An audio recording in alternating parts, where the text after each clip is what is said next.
Salut tout le monde, comment ça va? Alors bienvenue pour cette nouvelle vidéo. Alors maintenant vous êtes en train de sûrement de vous dire, eh ben dis donc, il fait 3 vidéos en l'espace d'une semaine, il est motivé. Alors déjà oui, c'est vrai que ça m'a fait du bien de refaire une vidéo et puis je voulais en faire quelques-unes à la suite. Donc il y a eu un peu tout, présentation, gameplay, premier gameplay que je faisais. Et puis maintenant on revient à quelque chose que j'aime beaucoup et que je crois que certaines personnes d'entre vous aiment beaucoup, même si c'est toujours un sujet sensible. Je reviens avec les lectures bibliques chuchotées. Je me souviens plus le combienième c'est. Je crois que c'est le 4e. Je peux pas trop vous dire, je sais plus en fait, je suis désolé. Mais je vais vous présenter un livre. Alors, j'ai déjà dû vous présenter, il me semble, une de ces BD, ou en tout cas parler, ça c'est sûr. Alors voilà, je voulais vous présenter un de ces livres, c'est le deuxième parce que le premier j'ai dû le prêter à quelqu'un. Alors c'est pas grave, je vous raconterai qui c'est ce personnage. Je crois même que dans le livre il l'explique. Alors Alain Dersay, c'est un personnage qui habite dans mon pays. Il est jurassien, donc il est à peu près 2h30 de où j'habite. À peu près, ouais. En fait, c'est une personne, c'est un chrétien déjà. C'est une personne qui vit énormément pour sa foi, dans sa foi. Et il utilise sa foi pour faire des dessins. Comme vous voyez, tout ce que vous allez voir, c'est lui qui l'a dessiné. Donc c'est un artiste. Si je me souviens bien, quand il était petit, il avait été à l'église. Par hasard, il me semble en plus. Ses parents n'étaient pas chrétiens du tout. À un moment, il y a le pasteur ou le prêtre, je peux pas vous dire ce que c'était comme religion, catholique ou protestant, je me souviens plus, qui avait dit on a tous des talents et on a tous des talents pour faire plaisir à Dieu, par exemple. On a tous des talents et des dons que Dieu nous donne, chacun d'entre nous. Alors ça peut être très vaste les dons, ça peut être la finance, ça peut être le social, ça peut être la relation humaine, ça peut être par exemple dans la santé. Enfin, chaque personne sur cette terre a quelque chose de particulier et un don. Et lui, il savait pas trop quoi en fait ça pouvait être. Il avait soif de Dieu en fait, ce petit bonhomme, mais il savait pas trop comment le faire et comment faire découvrir ça par exemple pour d'autres personnes. Alors il a commencé à dessiner et en fait c'est là qu'il s'est dit ok, je vais faire ça, je vais faire des dessins pour Dieu et je vais faire découvrir qui est Dieu à travers mes dessins. C'est très louable, très original et il a eu beaucoup de confiance pour arriver à faire ça, de confiance, pas forcément lui justement, il en avait pas, mais de confiance en Dieu pour arriver à son destin finalement, à ce qu'il est devenu. Alors je vais vous présenter ce qu'il a fait. J'aime beaucoup ce personnage, il m'a beaucoup inspiré, il m'inspire toujours beaucoup. C'est des livres qui m'ont beaucoup ému, il y a beaucoup de sincérité à travers tout ce qu'il dit. On dirait même que quand on lit, on dirait qu'il est à côté de nous et qu'on vit ce qu'il a vécu. C'est vraiment génial. Alors je vais vous lire la préface et puis je crois qu'après il y a un peu qui c'est le personnage. Voilà, exactement. Alors je vais vous lire la préface. Une histoire à suivre.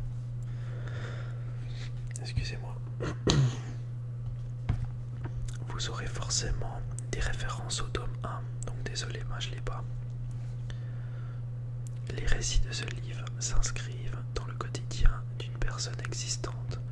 L'on y croise tout naturellement des individus et des endroits récurrents. Mais les anecdotes de rendez-vous dans la forêt sont constituées d'histoires qu'on peut lire séparément, qui ne respectent pas forcément un ordre chronologique et qui s'étendent parfois sur plusieurs années. Donc génial. Même lui il nous dit qu'il n'y a aucun problème. Alors par contre, je vais lire sur mon écran parce que j'arriverai pas sinon. Voyage dans la tête. Peut-être n'êtes-vous pas autrement croyant. Peu importe, ce livre vous propose un dépaysement total. N'est-ce pas l'un des principaux buts d'un voyage? Le temps d'un livre, vivez pleinement dans la tête d'un papa artiste un peu fou et qui y croit vraiment. C'est le cadeau que vous fait Alain Oderset dans cet exercice, à la fois empruntant de sincérité et de drôlerie, et même s'il l'emballe dans la poésie, et de l'humour, rien de ces victoires, débâcles, peur, joie et état d'âme ne vous sera épargné. Très vite, vous allez vous rendre compte de la présence d'un être autrement plus fantastique que l'auteur lui-même et qui, à en croire l'abondant courrier reçu suite à la parution du premier tome, pourrait bien passer du livre que vous avez en main à votre réalité quotidienne. Bon voyage. Donc ça envoie du lourd là déjà rien que pour le titre. Alors, je vais vous montrer les dessins pour vous dire qu'ils sont vraiment magnifiques. Voilà.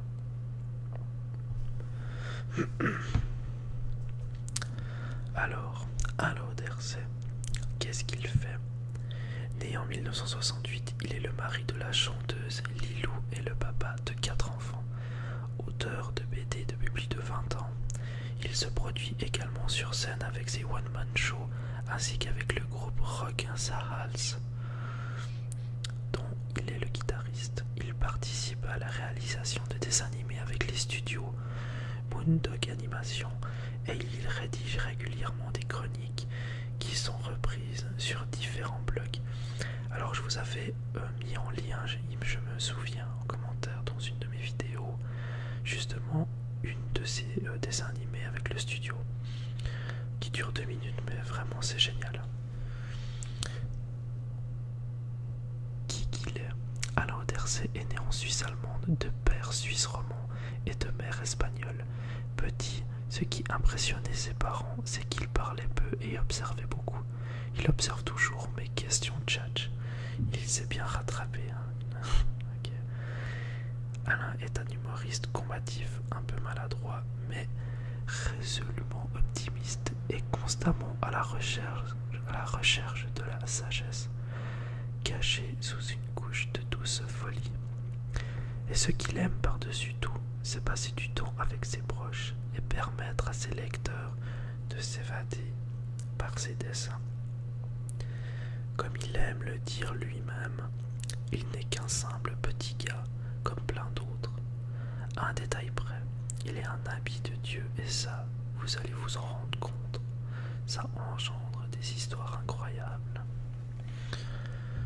Où qu'il est, sa maison a échoué en Suisse dans le Jura bernois, une région entourée de montagnes, de forêts, de prairies et parfois à la frontière d'univers imaginaire. Donc ouais, quand on disait père suisse allemand, quand vous voyez là, ça veut dire francophone. Pardon. Alors voilà. C'est vraiment beau. Hein. Donc si vous voulez lire, il dit merci à tout le monde. J'arrive pas à lire comme ça à l'écran. Merci à Priscille de Prince pour ses conseils couleurs ce livre, comme dans la vie à Jean-Vincent Rabé, oh là là, alias People 2000, pour ses effets spéciaux. Enfin voilà, je vous laisse lire, désolé.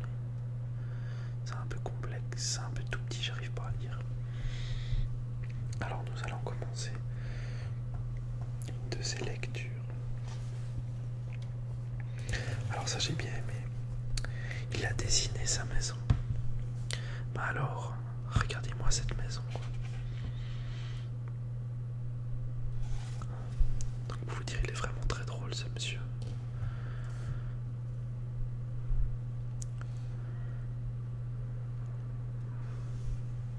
Et je trouve qu'il a vraiment un don pour dessiner. C'est très très beau.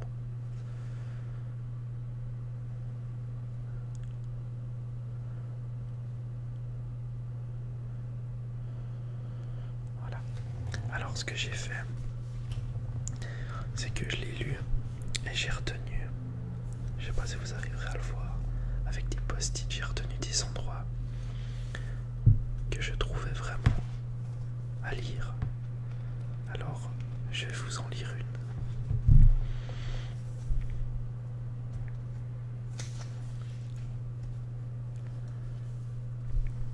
Voilà. Le vieil homme de la forêt. La vieille en colère. Quand dans vos grandes villes il pleut, chez moi il neige. Mon atelier de BD que je partage maintenant avec des amis est alors couvert d'un épais manteau de silence blanc. C'est comme ça que, fuyant le froid de l'hiver et peut-être ainsi celui de sa solitude, Simon frappa à notre porte. C'est un vieil homme au visage buriné par la vie qui vit seul dans la forêt, dans une caravane sans électricité ni eau courante. Une étincelle de reconnaissance s'allume dans ses yeux quand je lui offre une boisson chaude. Je crois qu'il m'aime bien, et que le système D que j'use pour m'en sortir financièrement fait écho à son style de vie. Il me parle beaucoup des temps de la guerre, des bons coins pour la chasse aux champignons, mais sans me donner trop d'informations pour les localiser, bien évidemment, et des soldes en cours dans les magasins environnants. Osant le dire, parfois il nous saoule aussi un peu, quoi. Quand je veux lui parler, un truc qui m'est arrivé avec Dieu, il pique la mouche, il s'étouffe littéralement de colère. Qu'on ne parle plus d'un Dieu d'amour et change rapido de sujet. Il y a des années de cela, son fils a été assassiné par les démons de la drogue et je crois que depuis lors, il en veut à Dieu. On pourrait à la limite le comprendre pour une personne qui n'y croit pas, entre autres. Le chat, un jour, il est revenu à l'atelier, la mine déconfite. Le chat, son vieux compagnon d'infortune, avait disparu. Il doit être mort de faim maintenant, ou un renard l'aura mangé. Je pense d'abord, voilà, c'est qu'un chat. Mais Jésus me souffle à l'oreille que non, je crois comprendre ce qu'il attend de moi. Prudemment, je demande au vieil homme effondré, Simon, tu veux bien que je prie pour ton chat? À mon grand étonnement, il accepte et le lendemain, son chat est revenu en même temps qu'une joie intense chez lui. Il est si reconnaissant, je crois que quelque chose a profondément changé en lui.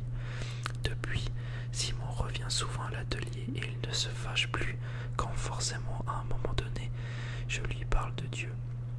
Il écoute sans plus. Il faut dire qu'il a d'autres préoccupations en ce moment. Figurez-vous que notre bonhomme de passé 70 ans est tombé amoureux. C'est une Française. On n'est pas très loin de la frontière ici, bon ça c'est vrai. Et on dirait bien que c'est réciproque. Et le plus étonnant, c'est qu'il s'agit d'une chrétienne. Waouh, tu es cerné, mon vieux. Depuis, Simon vient moins souvent nous voir, mais il me dit qu'il lit parfois les versets bibliques se trouvant sur le calendrier que sa princesse lui a offert. Alors il y a encore une partie derrière.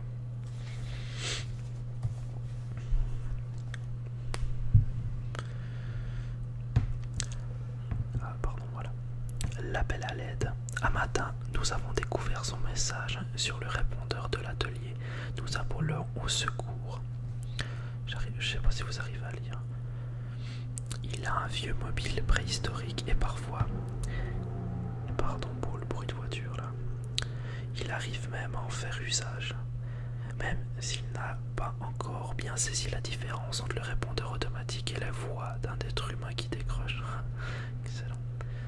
En entendant son message, tout l'atelier s'arrête de respirer et dans la nuit qui suit, une équipe se forme pour aller le retrouver dans la forêt.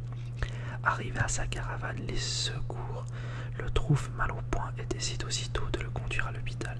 Il faut dire que Simon a des problèmes de cœur. Dans l'attente de ces nouvelles, nous sommes tous inquiets, comme un proche. Quelques Quelques semaines plus tard, je le revois une dernière fois pour le conduire au lieu de départ d'un bus qui l'emmène avec d'autres personnes souffrant de troubles cardiaques, très haut dans les Alpes valaisannes, en convalescence. Avant de me quitter, il me serre fort dans ses bras en pleurant et me remercie pour tout. Il me donne l'impression qu'il aimerait bien que je sois son fils. Voilà longtemps que je ne l'ai pas vu. J'espère qu'il va bien. Je l'imagine au coin du feu avec sa belle dans ce hameau perdu de France dont il nous avait parlé. Cette nuit, il neige. J'aime le silence que font les flocons en tombant. Mais je crois qu'il est temps de rejoindre le pays des rêves. Bonne nuit. Donc comme je vous disais, on dirait qu'on est en train de vivre la chose avec lui, c'est vraiment ça. Alors le livre il est vraiment grand, hein. Enfin il est vraiment grand. Il y a de quoi en fait faire vraiment beaucoup de choses. Comme vous pouvez le voir. Alors si ça vous intéresse, moi je suis d'accord de le lire en entier, de le commencer puis de le finir parce que je peux vous lire 2-3 parties en même temps, ça c'est vous qui allez me le dire. Mais je vais vous lire une autre partie que j'avais beaucoup appréciée, je me souviens, qui me faisait un peu rire aussi. Donc voilà. Donc là à voir. Je sais pas si c'est une photo ou un dessin, mais si c'est un dessin c'est vraiment bien fait, mais je crois que c'est une photo. Le psychopathe à la vaisselle. Laisse, c'est joli. L'amoncellement de tasses hétéroclites dans l'évier de mon atelier ressemble à s'y méprendre. Ouais, vous voyez, c'est bon. À s'y méprendre à un temple hindou en ruine et en saison des pluies. Mais construit par numéro bis quand même. Numéro bis. Perso, je trouve cela suffisamment beau pour le laisser tel quel. Les artistes sont souvent incompris. Ah, et ça c'est clair. Prier en tripotant. Mais voilà, je me languis de Jésus et comme j'ai la manie de toujours tripoter quelque chose en parlant, je lave les tasses en lui improvisant un chant au rime ma foi, un peu pourri. Le chant qui tue la mort. Lave-moi de ces superflus qui me collent si facilement à la peau, comme le sucre à ces tasses de café. Je passe l'éponge et lui aussi. L'eau coule abondamment. Rince mon cœur, qu'il soit renouvelé. Ça rime avec café. Quand je vous disais que c'était pourri, c'était pourri. Question rime, alors totalement. Mais c'est drôle. Je remplis d'une eau claire le gros verre à bière. Jésus remplit mon récipient d'affectif et il est encore à sec. Il doit être percé celui-là. Toi seul peux le combler vraiment. Ne confiez cette mission impossible à personne d'autre. Je suis presque déçu d'avoir déjà fini la vaisselle, puisque, telle mes idées noires, l'armée de moucherons qui survolent autour de ma vieille vaisselle, ça rime avec un truc que j'ai dit une autre fois, n'a plus de saleté pour se nourrir. Peut-être va-t-elle finir par mourir et les mélomanes de fuir. Je crois que c'est pas fini. La prière lessive, c'est tout en rouge, désolé, je peux pas faire mieux. Cool, ça marche avec presque tout en fait. Avoir un boulot qui me demande pas trop de concentration, c'est le rêve. Quand je repasse les habits de mes enfants, c'est comme si je leur imposais les mains avec de la chaleur humaine. Quand je suspends mes slips, je prie le linge sale et trie pour qu'il renouvelle nos habitudes de famille. Donc comme je vous dis qu'il est un peu spécial ce monsieur, mais il est trop drôle. La prière, n'importe quoi. Il y a aussi la prière jardin, mon plus grand kiff. La prière trajet de voiture, la prière je repeins le plafond. Je suis désolé, je vais tousser.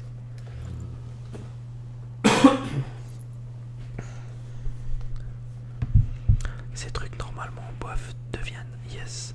En plus maintenant, l'esprit bienveillant de vous savez qui hante tous ces lieux. Bref, une petite recette qui emballira votre quotidien, celui de votre conjoint, c'est aussi pour ça que je le fais. Celui de votre entourage et votre âme. Bon ok, j'avoue, ce sont vos conjoints qui m'ont payé pour que j'écrive cette histoire. Bon, pour l'asile, autant vous dire que ma femme ne connaissait pas mes motivations profondes, a pris peur en voyant ma nouvelle passion pour le ménage. Ça y est, il a dû péter un plomb, à tel point qu'elle m'a presque supplié d'arrêter tellement qu'elle trouvait ça bizarre. Et surtout, elle est prof de chant. Je suis donc retourné dans ma forêt. C'est de toute façon qu'une excuse pour y retrouver Jésus. Je vous montre les petites images avec les tasses. Si vous arrivez à lire. Je vais essayer de faire... Je sais pas si vous arrivez à lire quelque chose. On va faire comme ça, voilà. Ah, ma chère, si tout le monde était comme nous, tout irait mieux. Ah là là là là là là. La jeunesse n'est plus ce qu'elle était. Ne m'en parle pas. Donc c'est deux petites vieilles qui parlent, je pense.